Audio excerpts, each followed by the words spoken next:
Kisah mistis ini terjadi di sebuah desa terpencil di pesisir Banten. Untuk melindungi privasi para pelakunya, baik nama pelaku maupun tempat kejadian, sengaja kami rahasiakan.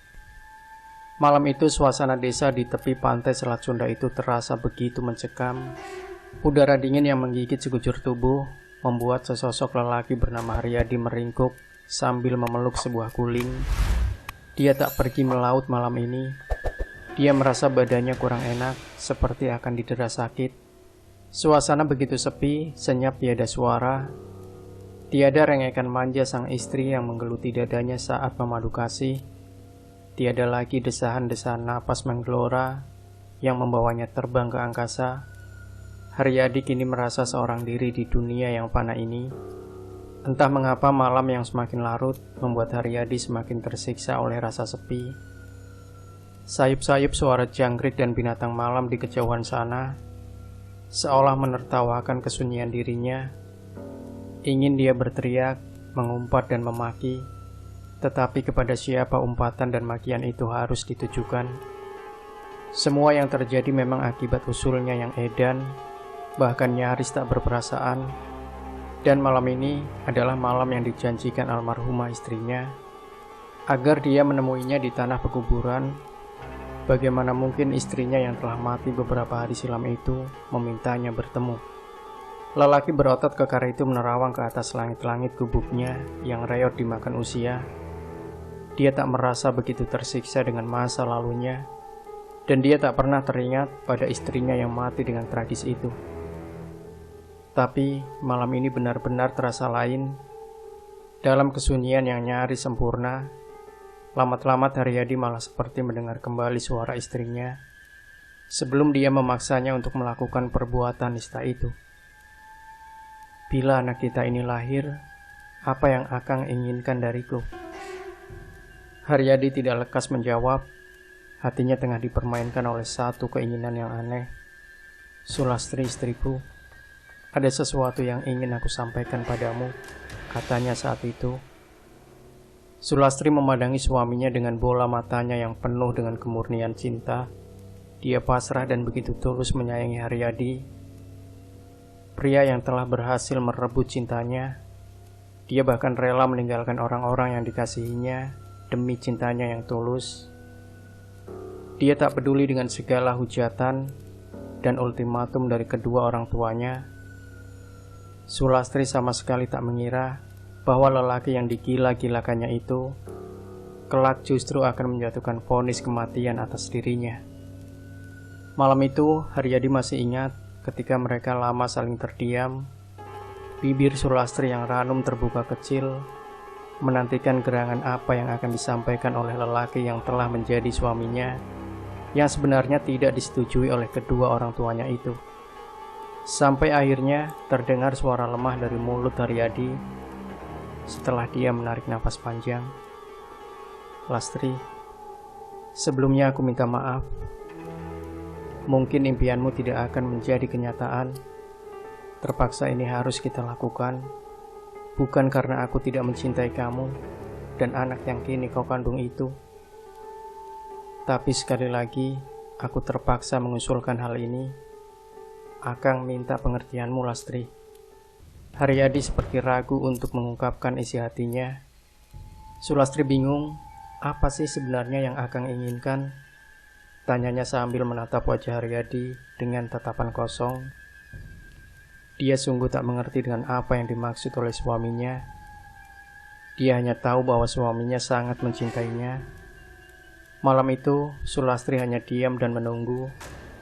Sementara itu Haryadi memperhatikan wajah istrinya dengan seksama, seakan mencari tahu reaksi Sulastri. Setelah menenangkan sejenak gemuruh hatinya yang kian keras, barulah Haryadi melanjutkan kata-katanya. Begini Lastri, oleh karena keadaan kita yang sungguh terjepit, aku minta kau sudi melakukannya untukku. Kamu mau kan? Maksudmu melakukan apa?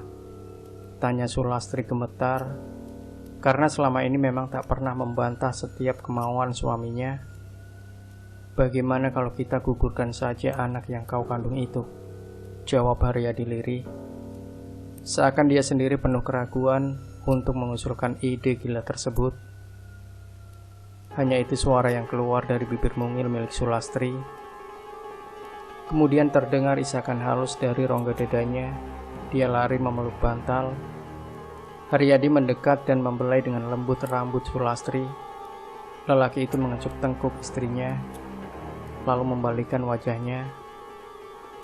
"Lastri, dengar dulu. Akang tahu perasaanmu. Aku pun sebenarnya tak mau melakukannya. Tapi keadaan kita, Lastri, keadaan kita. Kau tahu betapa besar biaya yang harus kita keluarkan untuk merawat anak kita kelak. Kita masih sangat miskin. Sedangkan kau tahu, orang tuaku tak mungkin dapat membantu. Keadaan mereka hampir tak berbeda dengan kita. Sementara orang tuamu jelas masih memusuhi kita," tutur Haryadi dengan suara parau. "Lastri, bukankah lebih berdosa bila kita tak mampu merawat anak kita kelak? Nanti setelah keuangan kita sudah memungkinkan, kita bisa memiliki selusin anak," tegasnya. Haryadi sengaja menekan kata selusin anak untuk menunjukkan perasaannya sendiri yang sesungguhnya penuh dengan ketakutan. Dia melihat ke atas dan merasa Tuhan amat murka atas tindakannya. Namun, di pihak lain iblis terus membakar hatinya agar Haryadi lebih mengeraskan tekad jahatnya. Pada akhirnya, Sulastri terbius oleh pucuk rayu suaminya. Meski ada rasa khawatir dengan kandungannya yang telah berusia 4 bulan, tapi dia tak kuasa berbuat apa-apa. Dia tak mampu melawan kehendak suaminya yang takut menghadapi kenyataan. Ya, sebagai kepala rumah tangga yang tak memiliki pekerjaan tetap, Haryadi tiba-tiba memang menjadi seorang pengecut. Dia sepertinya tak percaya bahwa Tuhan Maha Kuasa dan adil atas semua makhluknya. Haryadi memang picik, sehingga iblis menari-nari atas kemenangannya. 3 bulan silam, pagi-pagi sekali Haryadi mengajak Sulastri pergi ke rumah seorang dukun yang terkenal. Setelah sepasang suami istri itu mengutarakan maksud kedatangannya, sang dukun menyodorkan semacam ramuan yang harus diminum Sulastri agar kandungannya keluar sebelum saatnya. Walaupun rasanya sangat pahit dan sepat, Sulastri tetap memaksakan diri untuk meminumnya. Memang, tanpa memerlukan waktu lama, ramuan itu langsung bereaksi. Perutnya terasa mulas dan sakit luar biasa. Ingin dia menjerit, tapi dengan sekuat tenaga ditahannya. Sementara itu sang dukun terus memijit perutnya ke atas dan ke bawah. Sekitar setengah jam setelah dipijat terus-menerus oleh dukun itu, sakit di perut Sulastri agak berkurang. Sebelum sang dukun mengizinkan mereka pulang, Sulastri disodori ramuan yang harus diminumnya lagi di rumah. Namun ketika hari itu baru saja sampai di rumah, Sulastri kembali merasakan kesakitan yang luar biasa. Walau berusaha menahan, tapi erangannya makin lama makin melengking tinggi. Melihat keadaan istrinya yang begitu rupa, Haryadi tentu saja menjadi sangat cemas. Cukup lama Sulastri bergulat dengan kesakitannya, sedangkan Haryadi hanya bisa bingung tanpa tahu apa yang harus dilakukannya. Keadaan Sulastri semakin parah ketika darah mengucur deras membanjiri kedua pangkal pahanya. Disusul kemudian gumpalan darah kehitam-hitaman. Terdengar suaranya merintih pilu dan menyayat hati bagi siapapun yang mendengarnya. Tapi sesaat berselang, Sulastri terdiam dan tubuhnya tak bergerak-gerak lagi. Nafasnya yang tadi bergemuruh, kini senyap dan berganti ketenangan yang tak berirama. Wajahnya tampak begitu pucat. Ya, Sulastri akhirnya mati karena kehabisan darah. Melihat peristiwa tragis itu, spontan Haryadi terpekik sambil menggoncang-goncang tubuh istrinya. Dia menjerit-jerit memanggil nama istrinya, tapi Sulastri tetap terbujur kaku di tempatnya. Haryadi merasa sangat menyesal dan berdosa. Dia merasa telah membunuh istrinya sendiri. Dalam hati Haryadi mengutuk dirinya sendiri, tapi penyesalannya memang tiada berguna lagi. Tak lama kemudian, sekitar rumahnya mulai berdatangan para tetangga karena teriakan Haryadi memang menembus dinding-dinding bilik rumah mereka di malam pekat itu. Mereka bertanya-tanya apa yang terjadi, tapi Haryadi tak berani menjelaskan sebab musabab yang sesungguhnya. Orang kampung itu akhirnya hanya tahu bahwa Sulastri mati karena keguguran. Dan mereka mencoba menghibur Haryadi sambil menyatakan bela sungkawa. Para tetangganya menyuruh Haryadi untuk bersabar dan tawakal, lantaran tak ada seorang manusia pun yang mampu mengelak diri dari takdir ilahi. Malam itu, beberapa hari setelah istrinya meninggal, seorang lelaki bernama Hasan datang ke rumah Haryadi. Wajahnya tampak begitu bias, seakan memendam ketakutan yang luar biasa. Dengan napas tersengal-sengal, dia memanggil-manggil Haryadi. "Ada apa di Hasan?" tanya Haryadi sedikit kaget. Dengan terbata-bata, Hasan menceritakan apa yang baru saja dialaminya. Pemuda itu baru saja melihat sosok Sulastri di kegelapan ujung jalan desa. Bahkan, almarhumah istri Haryadi tersebut sempat berpesan kepada Hasan agar Haryadi menemuinya di tanah pemakaman pada esok malam. Serasa bagai disambar petir di siang bolong, Haryadi mendengar cerita pemuda itu. Sungguh rasanya tak masuk di akal. Mana mungkin orang meninggal bisa bangkit lagi, apalagi sampai ingin ditemui di kuburannya. Begitulah hati Haryadi bertanya-tanya. Dan malam itu Haryadi semakin dilanda penyesalan dan ketakutan. Dia seakan merasa dikejar oleh bayangan yang tak berwujud. Keesokan harinya, peristiwa itu telah menyebar ke seluruh pelosok kampung. Semua warga memperguncingkan kejadian aneh yang dialami oleh Hasan.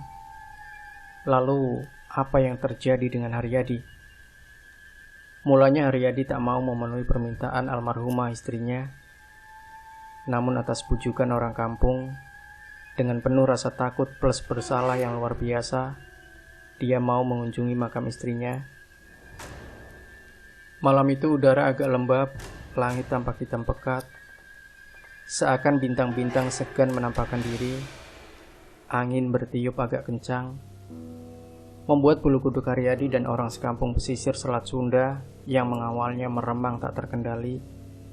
Batu-batu nisan di pekuburan itu bagaikan bayangan tangan setan yang siap mencengkram siapa saja. Lolongan anjing yang terdengar melengking panjang di kejauhan seolah memberi tanda bahwa sebentar lagi akan terjadi sesuatu yang mengerikan. Dengan penerangan obor, orang kampung mengantarkan Haryadi ke pemakaman Sulastri. Dari jarak sekitar 3 meter, mereka melepaskan Haryadi yang dengan kaki gemetar terus mendekati makam Sulastri. Langkah Haryadi gemetaran karena diliputi rasa takut dan sesal yang amat dalam. Api obor yang dibawanya bergerak lemah ke kiri dan ke kanan. Tertiup angin yang terasa lebih kencang. Sementara itu, lolongan anjing kian jelas memecah kesunyian malam, seperti memberi isyarat maut bagi Haryadi. Sewaktu kaki Haryadi telah menginjak ujung makam, tiba-tiba tampak asap putih muncul dari kepala makam. Asap itu mulanya tipis saja, tapi kian lama kian menggumpal jelas. Beberapa detik berselang, dari gumpalan asap tebal itu menjelma sosok Sulastri, berdiri dengan wajah sangat muram. Dia memandang Haryadi dengan mata penuh penyesalan dan pengharapan. Kemudian terdengar suaranya halus dan lirih. "Kang, Lastri tidak tahan oleh asap kubur yang kini kualami. Lastri minta pengertian Akang. Lastri mohon agar Akang mau menemani Lastri untuk sama-sama merasakan penderitaan yang aku rasakan. Aku tidak sanggup menanggungnya seorang diri. Kang, bukankah dulu Akang pernah berjanji mau merasakan suka dan duka bersamaku? Mau kan, Kang?" Darah yang mengalir di tubuh Haryadi seolah berhenti seketika. Dia diam tak bersuara. Dia merasa tak mungkin mengabulkan pengharapan almarhumah istrinya. Sebenarnya, seperti itulah dulu perasaan Sulastri. tatkala dituntut mengabulkan permintaan Haryadi untuk menggugurkan kandungannya. Saat itu juga Haryadi ingin berlari jauh meninggalkan tanah pekuburan itu, tapi kakinya bagaikan diikat tambang, tak dapat digerakkan walau sedikit pun. Orang-orang kampung ingin menolong Haryadi, namun sebelum mereka bisa mendekati Haryadi, tangan Sulastri sudah lebih dulu terulur dan menarik Haryadi dengan kuatnya. Dan apa yang terjadi kemudian, sungguh suatu fenomena yang sulit diterima akal sehat. Betapa tidak, Sulastri tiba-tiba lenyap dari pandangan. Dia meninggalkan suara cekikikan persis suara mak lampir, membuat semua bulu kuduk merinding. Saat orang-orang mendekati tubuh Haryadi yang terkulai di kaki batu nisan Sulastri, ternyata laki-laki itu sudah tak bernyawa lagi. Sayup-sayup mereka masih sempat mendengar suara nyaring tawa Sulastri di kejauhan. Malam itu terasa bagai malam yang amat panjang bagi penduduk kampung di pesisir Selat Sunda itu. Lolongan anjing yang bersaut-sautan, ditingkahi suara angin di area pekuburan itu, seolah mengiringi kepergian Haryadi yang dicabut nyawanya oleh almarhumah istrinya sendiri. Barangkali memang demikian adanya. Siapa yang berbuat, pasti akan menuai hasilnya. Semoga kita dapat memetik hikmah dari kisah mistis yang sangat aneh ini.